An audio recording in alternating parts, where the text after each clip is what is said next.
Hello दोस्तों, आप सब कैसे हो। आई होप सो कि आप सब अच्छी होंगे। एग्जाम पॉइंट में आप लोग का स्वागत है। एग्जाम पॉइंट की तरफ से आप लोगों के लिए 67 बीपीएससी सीडीपीओ एग्जामिनेशन का लेकर मॉडल प्रैक्टिस सेट शुरू कर दिए गए हैं। कई सारे मॉडल प्रैक्टिस सेट करवा दिए गए हैं। आप लोग मेरे चैनल एग्जाम पॉइंट के प्लेलिस्ट में जाके चेक करिए, आपको पता चल जाएगा।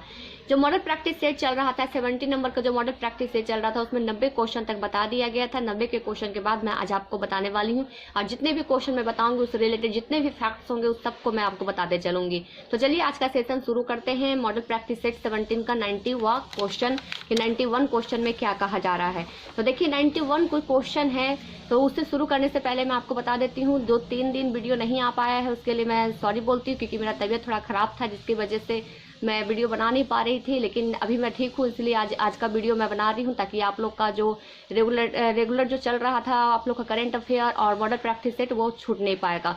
और आज आप लोग के लिए सेट प्रैक्टिस होगा, उसके बाद आप लोग के लिए नेशनल इंटरनेशनल करंट अफेयर भी कल से आप लोग का रेगुलर रहेगा।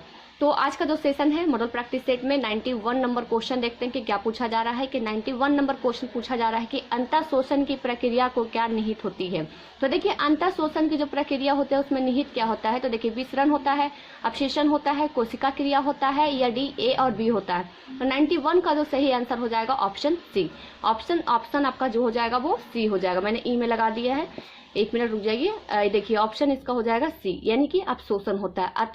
अतः शोषण जो प्रक्रिया होती है उसमें अपशोषण की प्रक्रिया सबसे ज्यादा होती है। नेक्स्ट क्वेश्चन देखिए, इसमें पूछा था कि किसमें रखे जाने पर कोशिका का आयतन बढ़ जाता है। देखिए अगर कोशिका का आयतन कब बढ़ जाता है तो देखिए पहले ऑप्शन देख लिया, आप सबको पता ही ये ऑप्शन के साथ बीपीएससी एग्जाम लेती है, तो 5वां ऑप्शन के साथ ये मॉडल प्रैक्टिस सेट है। तो देखिए 92 का जो सही आंसर हो जाएगा ऑप्शन बी हो जाएगा, यानी कि अल्प सरबन दाबी जो होता है आपका जो घोल हो जाएगा वो, यानी कि अल्प घोल होता है उसमें सबसे ज्यादा कोशिका का आयतन बढ़ जाता है, यानी कि अल्प सारण दाबी। इसको देख लीजिएगा आप, अल्प सारण दाबी, इसमें सबसे ज्यादा जो होता है कोशिका का आयतन बढ़ जाता है। अब चलिए अगला क्वेश्चन देख लीजिए। अगला क्वेश्चन जो आ रहा है आपका संसद से आ रहा है, यानी कि हम लोग का जो है वो पॉलिटिकल सेक्शन से क्वेश्चन आ रहा है। 93 नंबर क्वेश्चन में जो पूछा जा रहा है, मैं थोड़ा सा आप लोग के लिए बड़ा कर देती हूँ ताकि आप लोग को और अच्छे तरीके से दिख जाए।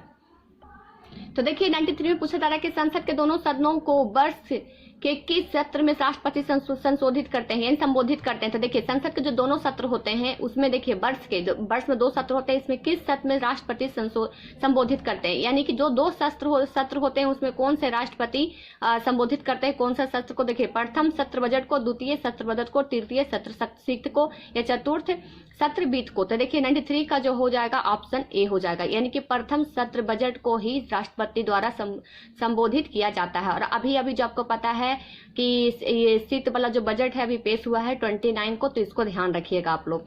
अब चलिए अगला क्वेश्चन देख लीजिए। नेक्स्ट देख लीजिए कि 9वीं 7वीं साइंस कांग्रेस को किस भारतीय विश्वविद्यालय ने सब पर्सन अनुसंधान पुरस्कार दिया गया है।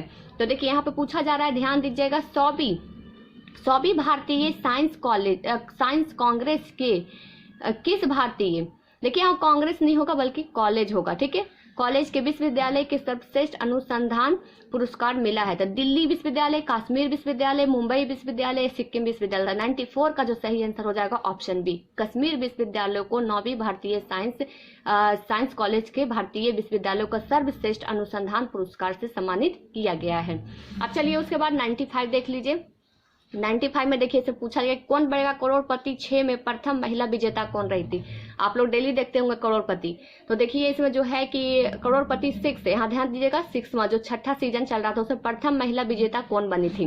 तो प्रथम महिला जो विजेता थी नाम देख लीजिए, किरण बेदी, रणमीत कौर साहनी, प्रीति जिंटा, या लता मंगेशकर। तो 95 का जो सही आंसर हो जाएगा आप लोग के लिए ऑप्शन सी हो जाएगा, बिल्कुल रणमीत कौर साहनी थी जो प्रथम महिला विजेता बनी थी जब करोड़पति सीजन 6 चल रहा था। ये इंपॉर्टेंट नहीं है, ये करंट का होगा इसलिए इसको डाल दिया गया है।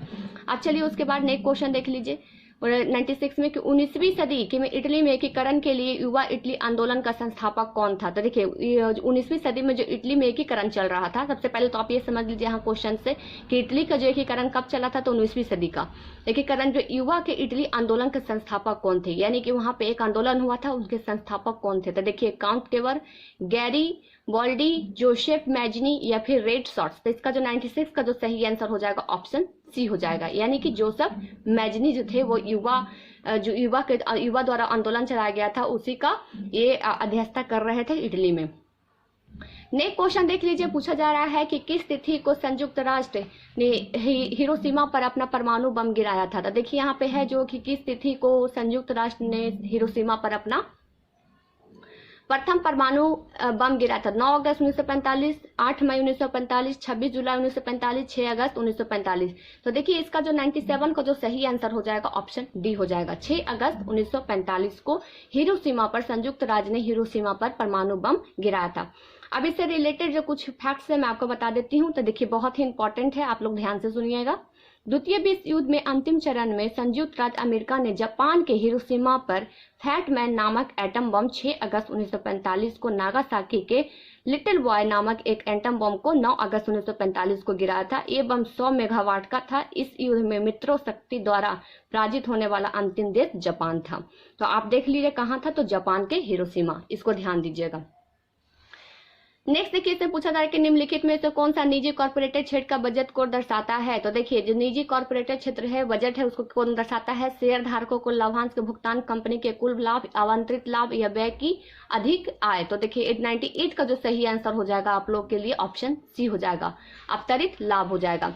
नेक्स्ट क्वेश्चन देख लीजिए, किस खिलाड़ी को 7 टूर द फ्रांस की उपाधि मिली है और अंतर्राष्ट्रीय साइकिल यूनियन के बाद आजीवन प्रतिबंध लगा दिया गया। एक देखिए यहाँ पर है जो उपाधि भी दिया गया और उसके बाद अंतर्राष्ट्रीय साइकिल यूनियन के बाद उन्हें आजीवन प्रतिबंध भी लगा दिया गया है। तो कौन से ऐसे व्यक्ति हैं, तो 99 का जो सही आंसर हो जाएगा आप लोग के लिए ऑप्शन सी हो जाएगा, यानी कि लॉन्स आर्मस्ट्रांग, इसको ध्यान रखिएगा।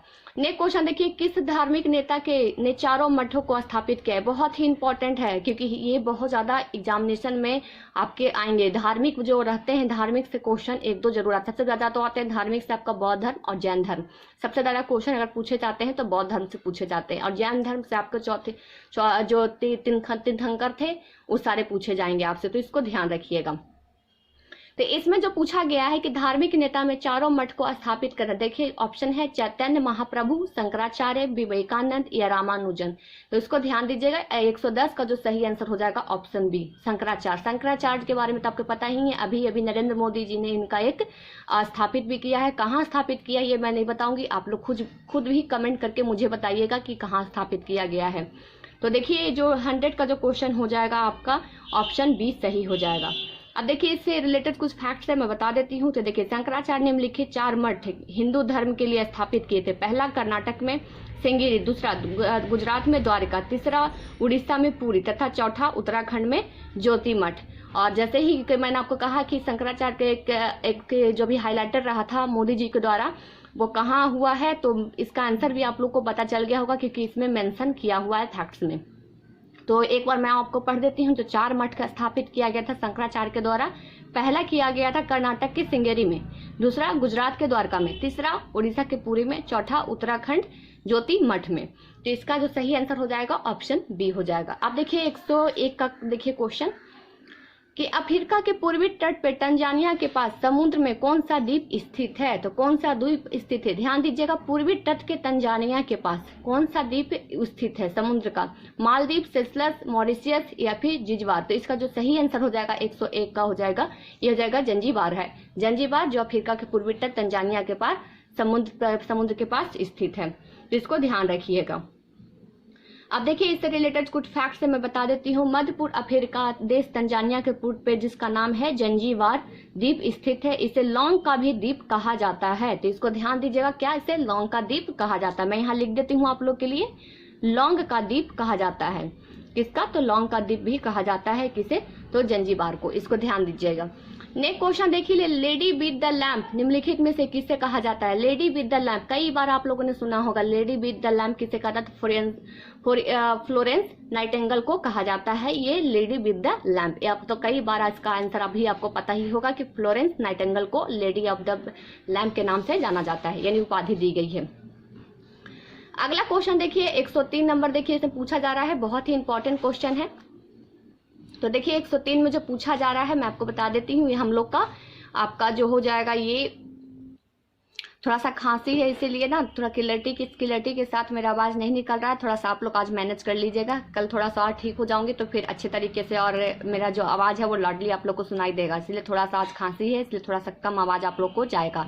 तो देखिए 103 में जो क्वेश्चन है आपका पॉलिटी से क्वेश्चन है। तो देखिए पूछा जा रहा है, किस अधिकार को डॉक्टर भीमराव अम्बेडकर ने संविधान का हृदय और आत्मा बताया था। तो आप सबको पता है डॉक्टर भीमराव अम्बेडकर ने किसे कहा था कि संविधान का वो हृदय और आत्मा है। तो आप पहले ऑप्शन देख लीजिए, धार्मिक स्वतंत्रता का अधिकार, संपत्ति का अधिकार, समानता का अधिकार, संवैधानिक उपचारों का अधिकार। तो किसे कहा था, तो संवैधानिक उपचारों का अधिकार को जो अनुच्छेद यानी आर्टिकल 32 में इसका वर्णन किया गया है।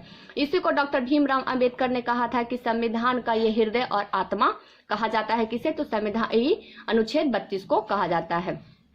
नेक्स्ट क्वेश्चन देख लीजिए, बौद्ध धर्म के संबंध में अर्धगोलाकार जो है वो अंत्येष्टि संबंधी टीले में क्या कहते हैं, तो स्तूप, विहार, तोरण या दुखंग। तो इसका जो सही आंसर हो जाएगा 104 का, ये हो जाएगा स्तूप। जो अर्धगोलाकार होता है उसे स्तूप कहा जाता है। नेक्स्ट क्वेश्चन देखिए, भारत आने वाला प्रथम अमेरिकी राष्ट्रपति कौन थे। तो देखिए भारत में आने वाले प्रथम जो अमेरिकी राष्ट्रपति कौन थे, तो इसका जो सही आंसर हो जाएगा 105 का, ऑप्शन ए था, यानी कि dwight आइजनहॉवर ही जो थे वो पहले अमेरिकी राष्ट्रपति थे जो भारत आए थे। तो इसको ध्यान रखिएगा, बहुत ही ज्यादा इंपॉर्टेंट है। नेक्स्ट क्वेश्चन देखिए उसके बाद 106 में कि भारत में राष्ट्रीय पक्षी मोर को कब मान्यता प्रदान की गई। बहुत इंपॉर्टेंट है, डेट सबको याद नहीं रहता है, बस याद रहता है कि हमारा राष्ट्रीय पक्षी कौन है, तो मोर है, लेकिन मान्यता कब दी गई तो ये बहुत लोग को नहीं पता रहता। तो आज मैं आपको बता देती हूँ, 106 का जो सही आंसर हो जाएगा 1952 के टाइम पे, जब हमारा संविधान लागू बन के हो चुका था, लागू बन को उसे पारित किया गया था, उसके बाद ही ये जो लागू बन के पूरा कंप्लीटली 1952 में हो चुका था और सब कुछ लागू हो गया था। यानी कि हमारा जो कानून है लागू 1952 में हुआ था। उसी टाइम जो जो पक्षी है यानी कि राष्ट्रीय पक्षी को मोर को दर्जा दिया गया था, मान्यता प्रदान की गई थी। तो इसको ध्यान रखिएगा। अब देखिए इससे रिलेटेड जो कुछ फैक्ट्स थे जो मैंने आपको बता दिए कि राष्ट्रीय पक्षी को मोर को मान्यता 1952 जब हमारा जो संविधान है वो लागू हुआ था तब हुआ था। नेक्स्ट क्वेश्चन है, कागज का आविष्कार सर्वप्रथम कहाँ हुआ। आप सबको पता है कागज का आविष्कार सर्वप्रथम कहाँ हुआ था, तो ये हुआ था चीन में। सर्वप्रथम कागज का आविष्कार चीन में किया गया था। चीन ही सबसे पहले कागज का आविष्कार करता माना जाता है और चीन में ही सबसे ज्यादा कागज का सबसे पहले खोज भी हुआ था, सबसे ज्यादा इसकी छपाई भी और बनाई भी गई थी। तो देखिए कागज का आविष्कार जो सर्वप्रथम चीन में 105 ईसा पूर्व में हुआ था। ध्यान दीजिएगा 105 ईसा पूर्व में हुआ था। यही सर्वप्रथम लिखने की भी कला को विकसित किया गया था। बिल्कुल जहां कागज रहेगी वहां लिखने की कला भी विकसित हो जाएगी। अब देखिए द बेटर मैन किसकी कृति है, तो द बेटर मैन किसकी कृति है, एस घोष को, अनीता नैयर को, जॉन ग्रिशाम को या अमित चौधरी को। तो 108 का जो सही आंसर हो जाएगा आप लोग के लिए ये हो जाएगा ऑप्शन बी हो जाएगा, अनीता नैयर हो जाएगा। नेक्स्ट क्वेश्चन देखिए, मुगल शासक के मनसबदारी प्रणाली में परिवर्तन द्वारा किया गया था। देखिए ये आपका आ जाएगा मॉडर्न, ये आपका आ जाएगा मेडिवल से, यानी कि मध्यकालीन आपका आ गया, मध्यकालीन हिस्ट्री से आपका क्वेश्चन आ गया। इसमें पूछा जा रहा है, बहुत इंपॉर्टेंट है ये मनसबदारी क्वेश्चन, आपके बीपीएससी में क्वेश्चन पूछा जा चुका है। प्रीवियस का क्वेश्चन बैंक है आपके पास, आप लोग उठा के देखिए आपको पता चल जाएगा। देखिए इसे पूछा जा रहा है कि मनसबदारी जो प्रणाली है वो प्रबत द्वारा किसके द्वारा की गई थी, तो शाहजहां, जहांगीर, अकबर या बाबर। तो देखिए इसका जो सही आंसर हो जाएगा ऑप्शन बी हो जाएगा, यानी कि अकबर के द्वारा ये मनसबदारी प्रणाली को शुरू किया गया था। ये बहुत ही ज्यादा इंपॉर्टेंट है, कई बार आ चुका है एग्जामिनेशन में, आप देख लीजिएगा। देखिए इससे रिलेटेड फैक्ट से मैं बता देती हूँ, मुगलों के सैनिक व्यवस्था के प्रमुख व्यवस्था मनसबदारी व्यवस्था थी। मुगलों बादशाहों में से अकबर इससे आरंभ किया गया था। अकबर ने इसकी प्रेरणा लेके खलीफा अलू सईद द्वारा चंगेज खां और तैमूर खां के द्वारा स्वीकार की गई थी। ये सैनिक व्यवस्थाओं के लिए प्राप्त किया गया था मनसबदारी प्रणाली को। अब चलिए अगला क्वेश्चन देख लेते हैं हम लोग। नेक्स्ट 110 नंबर क्वेश्चन में देखिए क्या पूछा जा रहा है कि आपका ये आ जाएगा इकोनॉमिक्स से क्वेश्चन है। तो क्वेश्चन इकोनॉमिक्स है कि मांग के नियम अभिव्यक्त करता है, तो किससे करता है, तो देखिए यहाँ ऑप्शन है, मैं आपको सही आंसर बता देती हूँ। 110 का हो जाएगा सी, यानी किसी वस्तु के मांग पे परिवर्तन या उसके स्थापना के आपूर्ति के प्रभाव में पड़ता है। नेक्स्ट क्वेश्चन देखिए कि भारत में किस राज्य में बृहद तटीय रेखा है, तो भारत के किस राज्य में सबसे बृहद रेखा, आपको ज्योग्राफी से क्वेश्चन है ये। तो देखिए इंडियन ज्योग्राफी से क्वेश्चन है, तो पूछा जा रहा है भारत में किस राज्य में बृहद तटीय रेखा है, तो कहाँ है, कर्नाटक, केरल, आंध्र प्रदेश या गुजरात। तो इसका जो सही आंसर हो जाएगा 111 का आपका ऑप्शन डी, यानी गुजरात में सबसे ज्यादा तटीय बृहद सीमा रेखा है। तो इसको ध्यान रखिएगा। नेक्स्ट क्वेश्चन देख लीजिए आप लोग, किस अनुच्छेद के अनुसार 14 वर्ष से कम आयु के बच्चों को कारखाना खानों तथा जोखिम वाले कार्यों पर नहीं लगाया जा सकता है। यानी इसमें पूछा जा रहा है कि किस अनुच्छेद के तहत 14 वर्ष से बच्चों को जो कारखाने वगैरह में आप देखते हैं काम करते हुए, बाल श्रमिक जो काम करते हैं उनको प्रतिबंध लगाया गया है। तो देखिए अनुच्छेद 24, अनुच्छेद 352, अनुच्छेद 330, अनुच्छेद 332 से 112 का जो सही आंसर हो जाएगा अनुच्छेद 24। अनुच्छेद 24 के तहत ये कहा गया कि जो 14 वर्ष से कम के बच्चे हैं उन्हें कारखाना या कहीं भी काम करने के लिए अनुमति नहीं देता है। उससे बड़े हैं तो अनुमति है, लेकिन उससे कम है तो अनुमति नहीं है। और आपको पता है 6 से 14 वर्ष तक के बच्चों को निःशुल्क शिक्षा देने का भी अधिकार दिया गया है, जो हमारा मौलिक कर्तव्य में रखा गया है। 2002 में इसे जोड़ा गया था, 11वां मौलिक कर्तव्य था। इसको भी ध्यान रखिएगा। नेक्स्ट क्वेश्चन देखिए कि जनहित याचिका किस न्यायालय के दायरे में आती है। तो जनहित जो याचिका होती है किस न्यायालय के दायरे में आती है? उच्चतम न्यायालय यानी सुप्रीम कोर्ट, उच्च न्यायालय यानी हाई कोर्ट, जिला कोर्ट हो जाएगा आपका डिस्ट्रिक्ट कोर्ट, या फिर सत्र न्यायालय। तो देखिए इसका जो 113 का जो सही आंसर हो जाएगा ऑप्शन ई हो जाएगा। क्या हो जाएगा? ऑप्शन ई हो जाएगा। अब 113 में ऑप्शन ई क्या हो गया? देखिए जनहित याचिका उच्च न्यायालय तथा उच्चतम न्यायालय के दायरे में आती है। यानी कि उच्च न्यायालय सुप्रीम कोर्ट और उच्चतम न्यायालय यानी कि उच्चतम न्यायालय सुप्रीम कोर्ट और उच्च न्यायालय हाई कोर्ट, इन दोनों के दायरे में आती है ये जनहित याचिका। इसीलिए उपयुक्त ई हो जाएगा, क्योंकि एक से अधिक इसमें आंसर सही है। तो इस क्वेश्चन को लिख लीजिएगा। मैं आपको कहूंगी ये क्वेश्चन लिख लीजिएगा कि जनहित जो याचिका होती है वो उच्चतम न्यायालय और उच्च न्यायालय नहीं, सुप्रीम कोर्ट और हाई कोर्ट दोनों के अधीन आता है, दोनों के दायरे में आते हैं। इसीलिए इसका आंसर ई हुआ है। अब चलिए नेक्स्ट क्वेश्चन देख लीजिए 114 पूछा जा रहा है कि भारत के पश्चिमी समुद्र तट की वर्षा किस मानसून में होती है। तो भारत के पश्चिमी समुद्र के जो तट की वर्षा होती है किस समय? उत्तर पूर्व, उत्तर पश्चिम, दक्षिण पूर्व या दक्षिण पश्चिम। तो इसका जो सही आंसर हो जाएगा 114 का ऑप्शन डी हो जाएगा, यानी कि दक्षिण पश्चिम में होता है। नेक्स्ट क्वेश्चन देखिए, भोपाल गैस कांड किस तिथि को हुआ था? आप सबको पता है भोपाल त्रसादी, जिसको भोपाल त्रसादी के नाम से जाना जाता है। तो भोपाल जो होता है गैस कांड जो हुआ था किस तिथि को हुआ था? टाइम आपका डेट पूछ जा रहा है इसमें। तो डेट हो जाएगा ऑप्शन ए, यानी 3 सितंबर 1984 को ये जो भोपाल गैस कांड हुआ था ये 1984 में हुआ था। नेक्स्ट क्वेश्चन देखिए, इसमें सूची 2 को साथ में सुमेलित कीजिए। सूचियों के नीचे दिए गए कूट का प्रयोग करके इसमें सूची 1 और सूची 2 से सम्मिलित करना है। तो देखिए एक में है सरोजिनी नायडू, फिर आगे देख लीजिए सेकंड देख लीजिए, इसमें है M.A. जिन्ना, तीसरा तेज बहादुर सप्रू, B.D. सावरकर।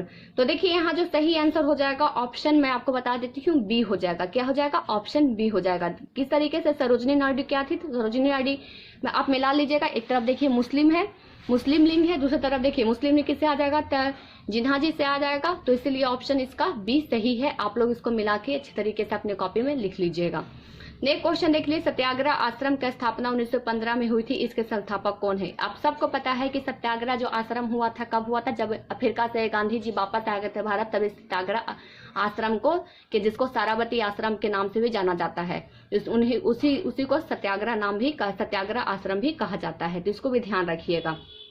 तो कौन किए थे? तो 117 का सही आंसर हो जाएगा ऑप्शन सी, महात्मा गांधी के द्वारा ही सत्याग्रह या फिर सारावती जो आश्रम है उसका स्थापना किया गया था 1915 में। कब? जब दक्षिण अफ्रीका से गांधी जी वापस भारत लौटे थे तब। अब अगला क्वेश्चन देख लीजिए। उसके बाद नेक्स्ट क्वेश्चन देखिए, भारतीय राष्ट्रीय कांग्रेस का यह नाम किसने दिया था? तो देखिए कौन से व्यक्ति से जो नाम दिए थे? तो देखिए इसका जो सही आंसर हो जाएगा 118 का ऑप्शन सी, दादा भाई नौरोजी। दादा भाई नौरोजी के द्वारा भारतीय राष्ट्रीय कांग्रेस का यह नाम दिया गया था। दादा भाई नौरोजी ने ही यानी कि निष्कासन वाला जो रुपीज धन का निष्कासन का सिद्धांत भी इन्होंने ही दिया है। इसको भी ध्यान रखिएगा। धन का निष्कासन का सिद्धांत दादा भाई नौरोजी के द्वारा दिया गया है। और सबसे ज्यादा जो वृद्ध जो अगर कोई रहे हैं तो वो दादा भाई नौरोजी को कहा जाता है। इनमें से 2-3 क्वेश्चन है, इसको भी ध्यान रखिएगा। और देखिए इसमें कुछ इंपॉर्टेंट फैक्ट्स मैं आपको बता देती हूँ। तो देखिए भारतीय राष्ट्रीय कांग्रेस का स्थापना 1885 में हो गया था। मैं यहाँ लिख देती हूँ, जिसको AU होम के इंडियन नेशनल यूनियन के नाम से भी जाना जाता है। दादा भाई नौरोजी के कहने पर इंडियन नेशनल कांग्रेस नाम रखा गया था। अब चलिए 119 में कहा सबसे अधिक उद्योग में आधारित अर्थव्यवस्था इनमें से किस देश में है? तो देखिए सबसे जो अधिक उद्योग पर आधारित अर्थव्यवस्था इनमें से कौन से देश में है? Bangladesh, Nepal, Malaysia, Singapore. तो 119 का जो सही आंसर हो जाएगा ऑप्शन डी, यानी कि सिंगापुर में सबसे ज्यादा जो अर्थव्यवस्था है वो सबसे ज्यादा सिंगापुर में है। नेक्स्ट देख लीजिए, मालीगांव किस रेलवे जोन के मुख्यालय है। तो मालीगांव जो है वो किस रेल का मुख्यालय है, पूर्वी, उत्तर पूर्वी सीमांत, उत्तर पूर्वी या मध्य पूर्वी।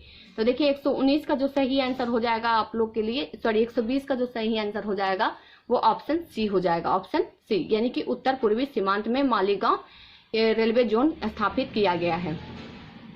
अब देखिए इससे रिलेटेड कुछ फैक्ट्स मैं बता देती हूँ कि पूर्वोत्तर राज्य में से बेहतर सेवा प्रदान करने का उद्देश्य 1958 में उत्तर पूर्वी रेलवे जोन पृथक कर उत्तर पूर्वी सीमांत रेलवे जोन पर आधारशिला रखी गई और उत्तर पूर्वी सीमांत जोन का मुख्यालय असम की राजधानी गुवाहाटी के समीप मालीगांव में बनाएगा। तो ये मालीगांव कहाँ है, तो असम की राजधानी गुवाहाटी में, ध्यान दीजिएगा यहाँ पे लिख देती हूँ, गुवाहाटी में यह स्थित है।